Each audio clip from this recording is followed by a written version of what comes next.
The Illuminate Arts and Faith Conference in Chattanooga, Tennessee wants to help you find your tribe. Do you get way too excited about quoting Wendell Berry or C.S. Lewis in conversations with coworkers? Does your Spotify playlist include hymns, a little jazz, and a whole lot of Andrew Peterson? Join your tribe at Illuminate March 31 and April 1 for education and inspiration from speakers Russ Ramsey, Douglas McKelvey, John Hendricks, and others. Find a complete list of session topics and ticket information at southern.edu/illuminate. In 2024, I set out to meet as many poets as I could and spend an hour with each one. I got more than I bargained for, more insight, more clarity, more hope. It's proved to be one of the richest highlights of my life. 17 writers, 17 deeply human conversations that made me sit up and pay attention. Franz Kafka once said, if the book we're reading doesn't wake us up with a blow to the head, what are we reading for? A book must be the axe for the frozen sea within us. And that's what I hope this new book will do. I hope it wakes us up, my friends. I hope these conversations will be the catalyst for something to be reawakened, re-enchanted, and reinvigorated. It's called An Axe for the Frozen Sea, Conversations with Poets About What Matters Most. I'm Ben Palpin, and I hope you'll come and listen in as I spend a little time with poets like Lucy Shaw, Malcolm Guite, Dana Gioia, and Lee Young Lee. Pull up a chair at the table as we dig into what it means to write well and to live well. An Axe for the Frozen Sea is now available from Rabbit Room Press. Visit the store at rabbitroom.com, or better yet, ask about it at your favorite bookseller.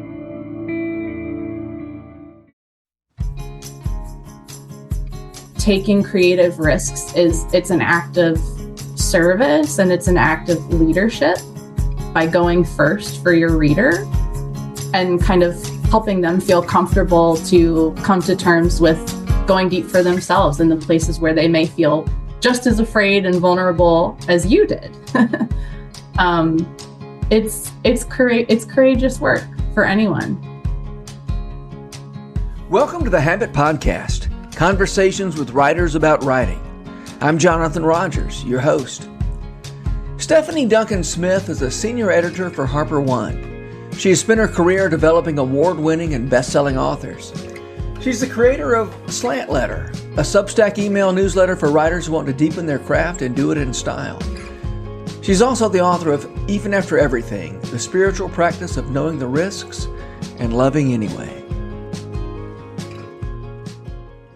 Stephanie Duncan Smith, I'm so happy to have you on the Habit Podcast. Thanks for being here. Thanks for having me. I'm excited about your new book, Even After Everything, the spiritual practice of knowing the risks and loving anyway. What's your short version of when you tell people what this book is about, what's your little short version? Sure. Or you can tell a long version if you prefer.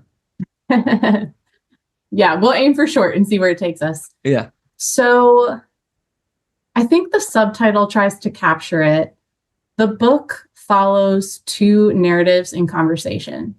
One is the macro narrative of the sacred year. So as many are familiar, from Advent to Christmas to, the lesser known ones, but, Lent, Easter, Ordinary Time, beyond. So that's kind of the macro narrative. And within those narratives are a pattern that I think we all recognize in our own ways of life, death, and resurrection or rebirth. And then the micro narrative, which is the personal narrative of pregnancy and pregnancy loss and new parenthood, as that personal narrative converges with the liturgical narrative. Mm-hmm, mm-hmm. So I think that's where this book arose for me, because I was interested in the ways that my personal narrative and ours intersects with that larger narrative of life, death, and resurrection, and particularly the places where it doesn't blend very well. Yeah. So, the origin story, the true, down to the guts of it, the true origin story of this book is, after 10 years of marriage and being childless by choice, mm-hmm. My husband and I decided that we were ready, and with fear and trepidation, as most new parents kind of enter that process. But so our first pregnancy, we experienced our first pregnancy as it paralleled through Advent, and it was full of wonder and all the usual kind of mix of hopes and fears. And then that pregnancy, our first, was lost just the week before Christmas. And so it was this juxtaposition of, wow, this is incredible to go through Advent kind of with this embodied experience that is told in the story of the incarnation, and finding so many rich connection points. And then all of them were just suddenly broken. Yeah. And what do you do with that? And, that's a very particular experience. I don't presume that most readers share that particularity of that experience with me, but I know that we all can think of our own experiences when the emotion of our personal moment is not matching kind of the rhythms of the world around us. And that can be so painful. So I really wrote into the pain of that to make sense of it, to find some anchor points, and to ultimately find a rhythm that I could trust. And that process was a wrestling one, and it resulted in what is this book. Yeah. You described the liturgical calendar as an empathizing mirror and an anchoring force. It's not self-evident, the meaning of that. So can you help me a little bit with that and how that relates to what you just said? Sure. So the empathy is the word that really clarified for me as I sorted through the rhythms of the life of Christ and our own lives. Because in that pattern of life, death, and resurrection, those are all expressions of empathy of God toward us.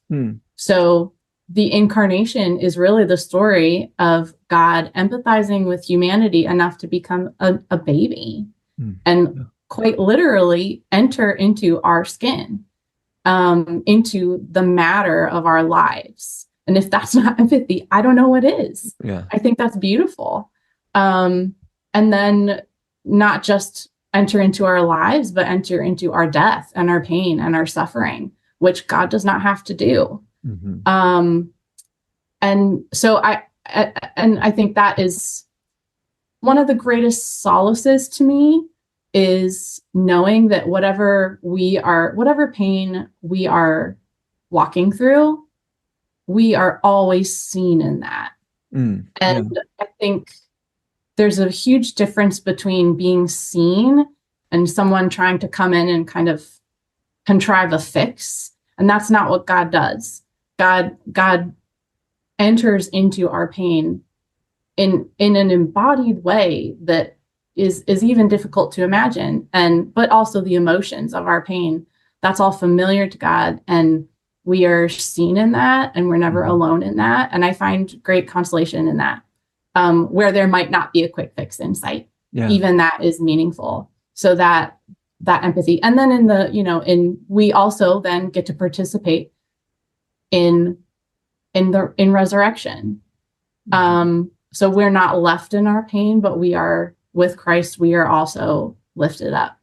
So I think, it's this, to me, the sacred year tells this incredible story that God came down to enter into our life and death so that he might also raise us up into his resurrection. And empathy is the word that most comes to mind. Yeah. And perhaps relatedly to your second question, how the liturgical year becomes an anchoring point and force. I think really just knowing that is hugely grounding to me. And I also find, I think it's human nature to find comfort in structure, and not just structure, but meaningful structure. And to me, it's very grounding. And I find a great anchor in knowing that maybe in the greater rhythms of kind of life, death, and resurrection, we're never going to stay in the moment of death. The story keeps moving, and God keeps moving in and through the story. Yeah. So that if I'm able to zoom out, I'm heartened to know that. Yeah. We don't stay. We're not very good at staying dead. Right. Yeah. You describe it. This is in one of your Substack articles. Spiritual writing is any writing that willfully engages paradox, and life is a process in which we make and are made. I found that to be a very compelling definition of spiritual writing. Paradox. I guess so many. There's a kind of writing that finds its way to the spiritual living shelf that is about simplifying, clarifying, rather than paradox, and 5 easy steps to whatever. And so I love that definition of spiritual writing as something that willfully engages paradox. I mean, I think we find ourselves in paradox whether we willfully engage it or not. Right. So I'd love to hear you say more about paradox as, I mean, that's an interesting place to start with a definition of spiritual writing. And it's not just this, by your definition, spiritual writing is not just necessarily sort of touches on paradox, but it kind of is where you start your definition. Why is that? Yeah. Well, I like easy as much as the next person, and I like simple a lot. Yeah, right. I wish my life had more of it. But what do you do? What do you do with the daily ongoing experience of figuring out how to hold joy and sorrow together? Because life is chronically both and. Yeah. There is no stasis in the human experience. It is all a spectrum. So if there's a full spectrum of agonizing, unbearable, and also beautiful, meaningful, how do you reconcile those polar ends of that spectrum? I really do think that is the human experience. And if you're not willing to engage that, I think you're going to struggle. I think everybody has to find their way in how to hold those two things at once. And we also have to find out how to do it for other people, because maybe your life is really going well at the moment, but for others it's not. And vice versa. Maybe you're really struggling and someone else is catching an easy break, and you have to figure out how to be happy for them. As you have to figure out how to mourn with those who mourn, and not forget those who are actively suffering. So I think that's the question. And at least to me, the writing that I resonate with the most wrangles with that paradox. Yeah. And I think that is really the full sweep of the scriptural narrative as well, is just that wrangling with what the world is and what it was meant to be, and the gap in between. Yeah. So how do you kind of hold hope in hand with naming the agonies of the present here and now? I think spiritual writing tries to testify to both and name what's wrong, name the pain, name the difficulty, while also naming the hope and the good and the true and the beautiful. Yeah. So I think what I'm looking for there is spiritual writing. To me, it's about range, and it's about engaging the paradox so that your writing has range, because certainly our human experience has a lot of range to it. Yeah. Yeah, you said you like simple. We all like simple. One way to get simple is to lose range, to shrink things down to something that we can make sense of and that we can control and that sort of thing. And a theme in your book that I found very compelling was this idea of expansion, extending, expanding, moving beyond the solo act to reach out to others. And you talk about the difference between choosing enlargement or choosing expansion on the one hand and choosing happiness. That if you have a choice, choose expansion.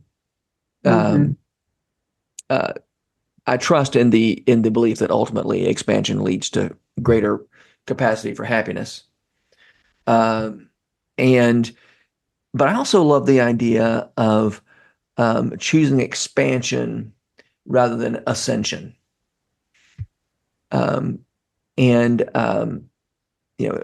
you say, when our goal is to ascend, that's a solo act, and B, gravity always has its way. Whereas expansion, as we expand, I don't know. I'd love to hear you talk about the difference between expansion on the one hand and ascension on the other, and also explain why you talk so ugly about the hero's journey. Yeah, which is a story of ascension, isn't it? Yeah, thank you for such a great question. So, in an early it's really in one of the first chapters I'm writing about. I'm wrestling with the question of, do we want to have a kid? Do we want to enter this process? And much of my husband's personal story is ambivalence for a decade. We really didn't know if this was what we wanted. And we loved the shape of life together. And we're very nervous about the changes that would bring. Both of us, my husband is an academic. I work in publishing. Our jobs we're very fortunate to have work that we love to do. And, there's high demands, high rewards in our work respectively. And we've, gone through a lot of grad school together and support each other through that process. There wasn't a lot of time and space for expanding our family. Yet we never really wanted to close the door. So we came to a point where we thought, okay, we have to make a decision. So that's where it got personal to me, that question. And I write a lot about that discernment process in the book of how do you decide what you want? Because, and even then, there's only so many factors and variables that are actually in your control. Yeah, but for the discernment process, deciding what we wanted to try for, that's where this question got personal to me. And what I was writing about, and I think what you're picking up on, is I was really attached to the idea of solo ascension. And I still am. I mean, of course I am. That's very appealing to me. And that idea to me was kind of, expressed in the conventional rise, however you want to put it, but the cliche way would be climbing the corporate ladder, or going for those promotions, building your platform, your public profile. All of these are metaphors of ascension. And they're also extremely individualized. And I think kind of the way that we're conditioned to go about those things in the West is a very individualized way. And, I would propose a better way would be a collective lifting up of everyone. But yeah, I was very attached to that and still am. That's going to be a bent for me. And there was a pivotal moment for me when I got a call in the airport. I was, coming from a publishing conference on my way home, stuck in an airport, and I get this call, and it's that my grandmother is in hospice. And it was very unexpected. I was very close to her. And, I just lost it in the airport, just like weeping. Mm-hmm. And there was a moment, so, it interrupted everything that I thought was important in my life at that time. Yeah. I was discerning job offers. I was, in the midst of interviews. I was, traveling for work. I was doing all these things that I thought were what I wanted. And I realized all I really wanted was to be with the people that I love.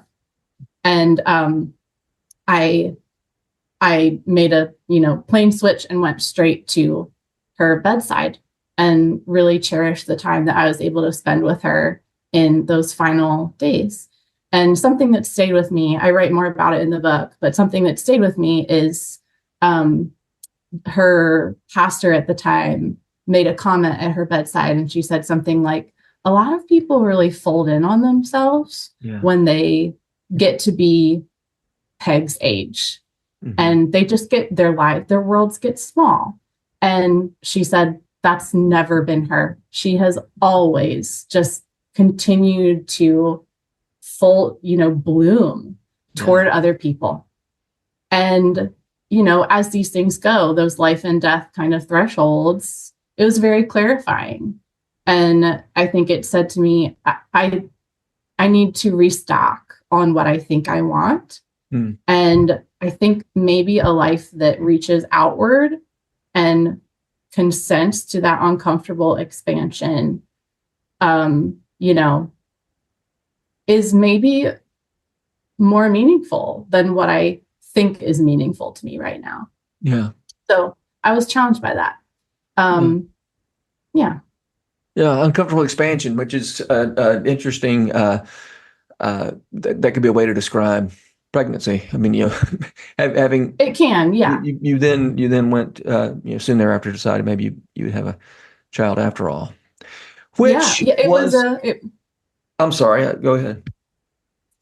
Yeah, pregnancy is certainly one metaphor of expansion, one expression, also not the only one. Sure. But absolutely one consideration. And, in the kind of physical, biological sense, but also just in the wider sense of, do I want to expand my circle? Mm-hmm. And maybe that looks like kids, maybe that looks like friends, maybe that looks like found family. But the point is relationships, because that is what matters. Yeah. So to me, I think expansion it's become representative of any choice to engage another person and, witness each other. Well, and as you imply in the subtitle of this book, every love story is a story of risk. Yes. You say to love is to expose ourselves to the great asterisk that renders every love, large or small, person or passion, vulnerable to the terrible risks of love. Love and loss are always closer than we'd care to confess, you say.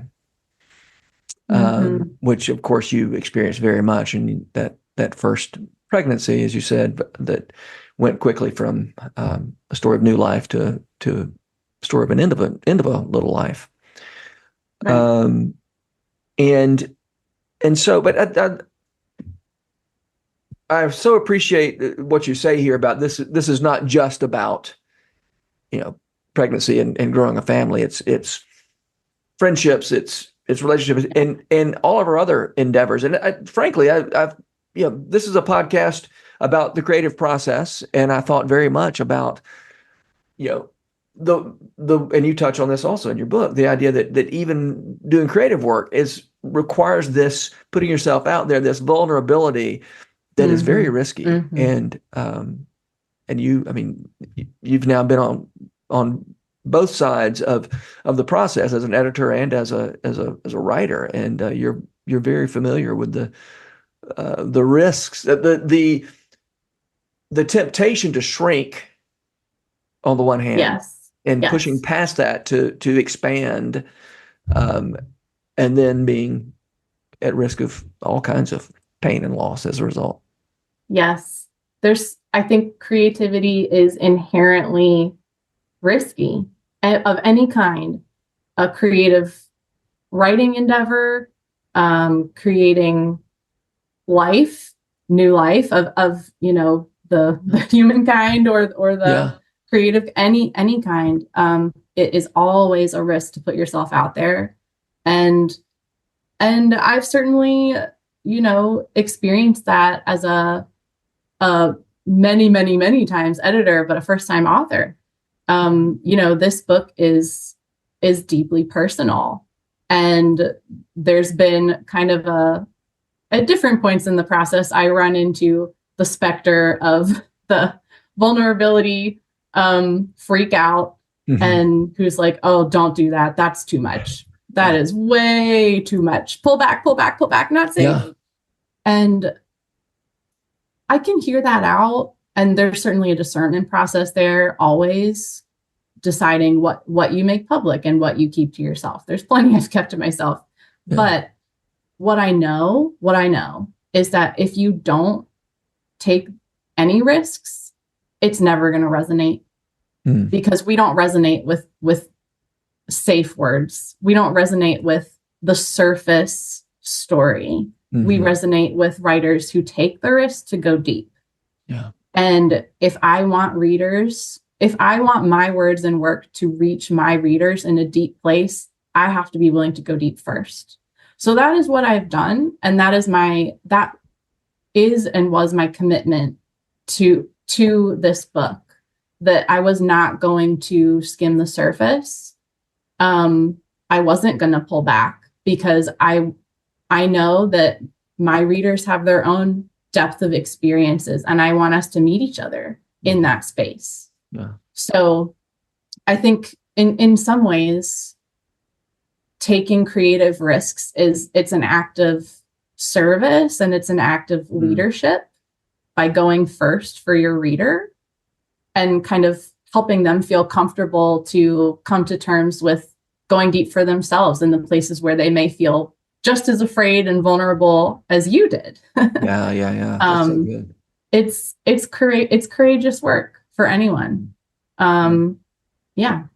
Did you write anything for this book that somebody else said, maybe you don't want to do this? That's a great question. Or a husband or a writer friend?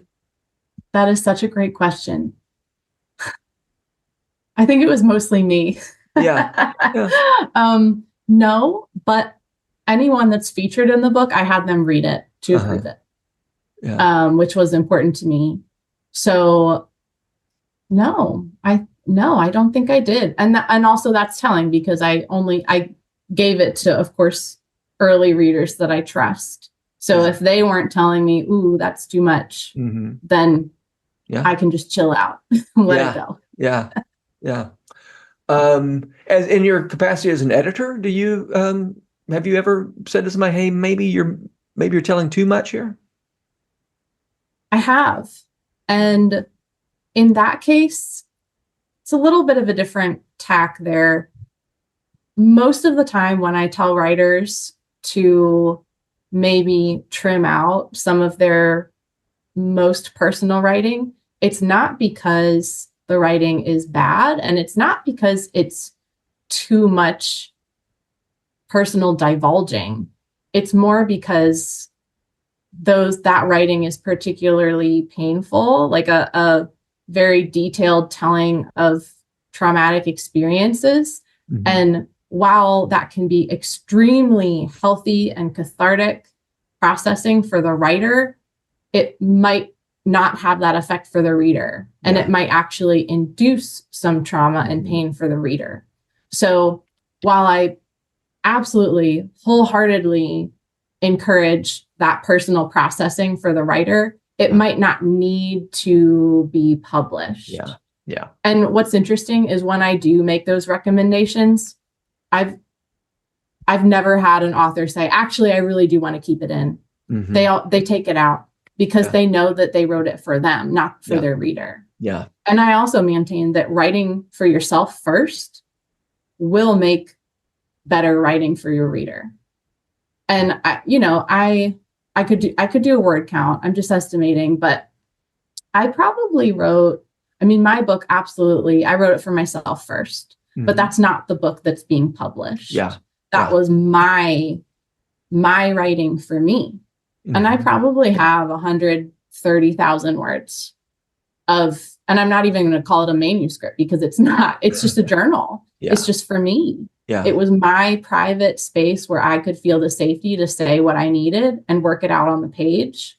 But that's not what I published. Yeah. Because I wrote that for me, but I wrote this book for you and for my readers to make space for them. Yeah, that's such a great distinction. It's something I have talked to writers about a good bit, through the years. It's really important. It's really great that you wrote this. That doesn't mean it needs to be, put out in the world. Right. Yep. But nothing's wasted. That's right. So right. anything you write for yourself, it will make for better writing for your reader in the end. Mm-hmm. Yeah. So talk to me about, after this many years of editing, this is your first book that you've written. What can you put your finger on anything that your experience as an editor changed or influenced about the way you wrote this book, or problems that you avoided because of you knew what it looked like from the other side of that process? The first thing that comes to mind is I've edited over 200 manuscripts in my career so far. Mm-hmm. And I've put in enough time at this point that I've developed a trust in my tastes. Mm-hmm. So when I've reviewed, countless more proposals. I trust my taste. So when I read something, I have a pretty good sense. I have a confidence in my sense of this is going to connect with people, or this is not connecting right now, or this is what it needs to get there. So I just have the practice.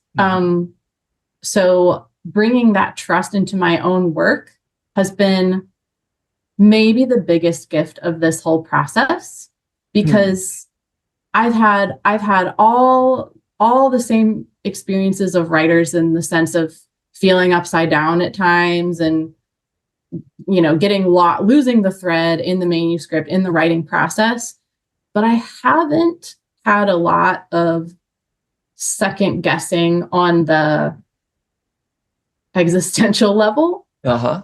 And I think that's because I've developed those tastes and honed them. So that has been huge for me. Yeah. And of course, there were moments of doubt. There were moments of, oh gosh, but I didn't have the experience that I think most writers do, which is either this is genius or it's all garbage. I'm sorry, you said you did not experience that? No. Yeah. No. And that's not, I don't, hopefully that's not illusions talking, but I mostly felt that I've done this so many times. I know that there's something here, and I also know it's not there yet. So I'm going to keep working. Yeah. But it's not garbage. Yeah. So that was just a huge gift and anchor through the process. But I think overall, the process of putting together a proposal, sample chapters, writing a first draft, going through edits, now, entering the marketing stages, all those stages in the life of a book, going through it on the author side, as you can only imagine, has just created new empathies in me for writers. Yeah. Because it's not easy work.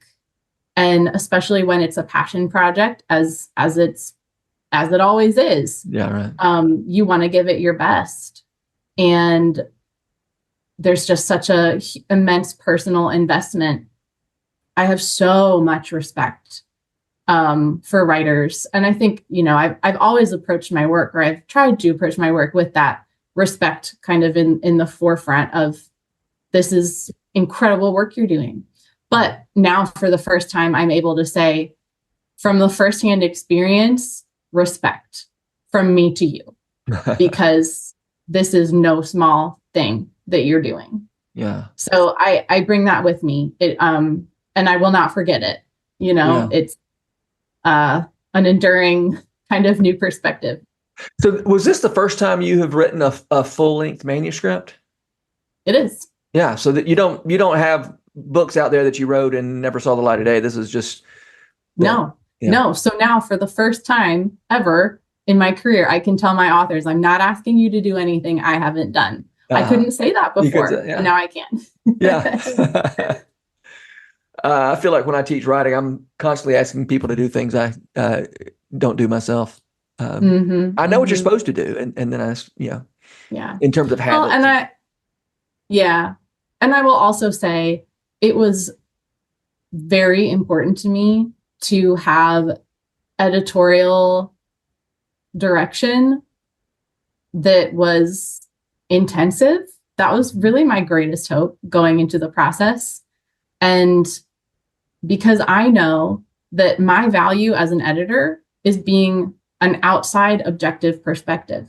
Mm-hmm. So by the time it's timed very well, the process, because by the time an author is sick of looking at their words and just can't see it straight anymore, they turn in the draft, hand it to me, and I get to come in fresh. So they're worn out. They can't see head to tail anymore, but I'm fresh. So I can come in and say, oh, here's what you need to do. Mm-hmm. This is, you're sensing this isn't working here. Here's something that could help that, or something to try. Yeah. And that's not an outside objective perspective, is never going to be something you can give yourself. You have to outsource for that. And that was my greatest hope for this book, that it would get that editorial development that I wanted. And I lucked out because I had incredible editors. I had one, and then I was, supported by another one when there was a, staff transition. So I lucked out. I got two incredible editors, and I'm so grateful for their work in holding up a mirror to mine so that I could see what was missing. And that's not anything I could have ever done for myself, even if I had 5 years to work on it, just me. So that value is huge. And I'm just, once over in a renewed kind of way, feel so privileged that I get to do that work for authors. Yeah. Well, what are some things that you wish writers knew? Since speaking as an editor, what are some things you wish writers knew or understood about your work, or about your relationship with them as the editor-writer relationship? I know that's a very broad question. I'm sorry, and I can ask some more specific if you need me to. No, that's a great question. I think a lot about the editor-writer relationship because I spend so much time there. Sure. And I mean, the first thing is it has to be about trust. Mm-hmm. And that trust can only be earned. And that's why in the acquisitions or the submissions process of a new proposal, an author will have conversations with different publishers. It really comes down to fit. Do they feel heard? Do they feel that they can trust this person with their work that is so personal to them? So I think that trust, it needs to be earned, and then it needs to be proven with consistency and support over time.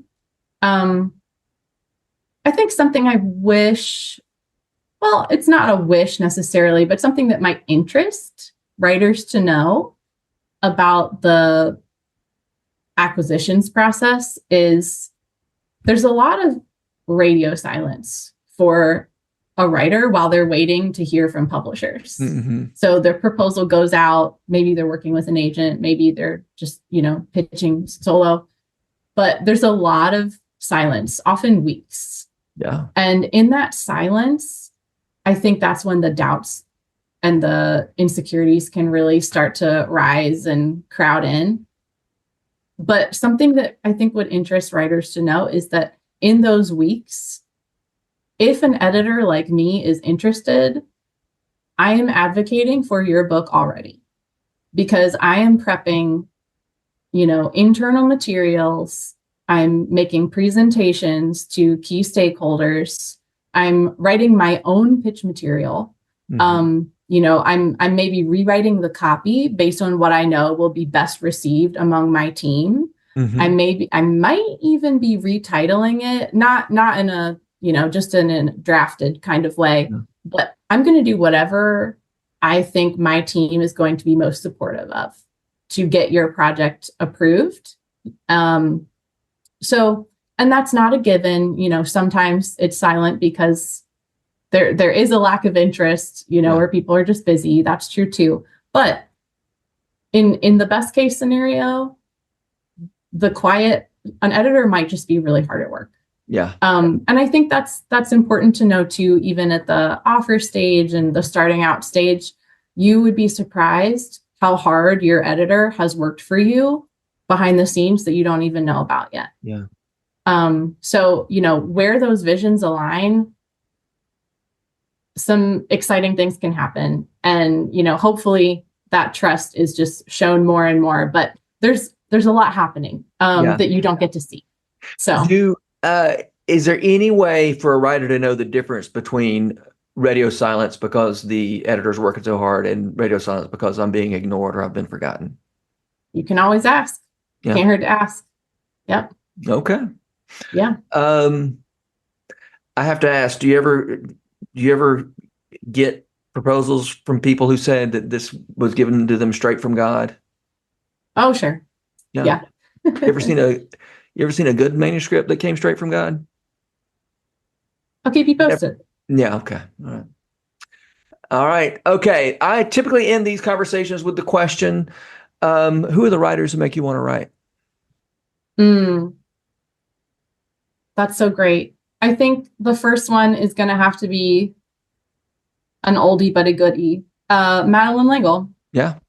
I had a feeling from reading your book that she was going to come up. Yep. Yeah, she is invoked. I think her spiritual imagination has always been inspiring to me. So that would be one. A more recent inspiration is Catherine May. She's written a number of books. Her most recent is called Enchantment. Okay. And it's beautiful. It's intersections of kind of observations from the natural world, returning us to awe and wonder. And she does such a great job of weaving in the first person singular with the first person plural. So, she's speaking from her perspective, but also we, us, all of us. So taking notes on that one, that's a good one. So those are a few. Well, great. Well, Stephanie, thank you so much for being here. This has been such a pleasure. And I hope a lot of people read your book and benefit from it. Thank you so much. Thank you for having me. Great to talk. The Habit Podcast is brought to you by The Rabbit Room, where art nourishes community and community nourishes art. You can support their work, including this podcast, by becoming a member. Visit rabbitroom.com/membership. Special thanks as well to Taylor Leonard for letting us use her song Diamonds as the theme music for the Habit Podcast. You can learn more about Taylor and follow her work at taylorleonard.com. The Habit Membership is a library of resources for writers by me, Jonathan Rogers. More importantly, The Habit is a hub of community where like-minded writers gather to discuss their work and give each other a little more courage. Find out more at thehabit.co.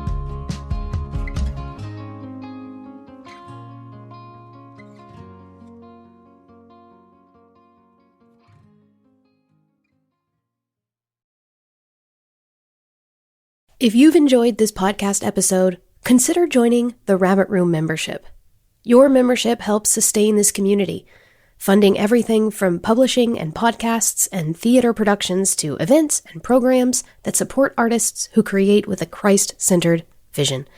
We'd love to have you on board. Learn more at rabbitroom.com/member.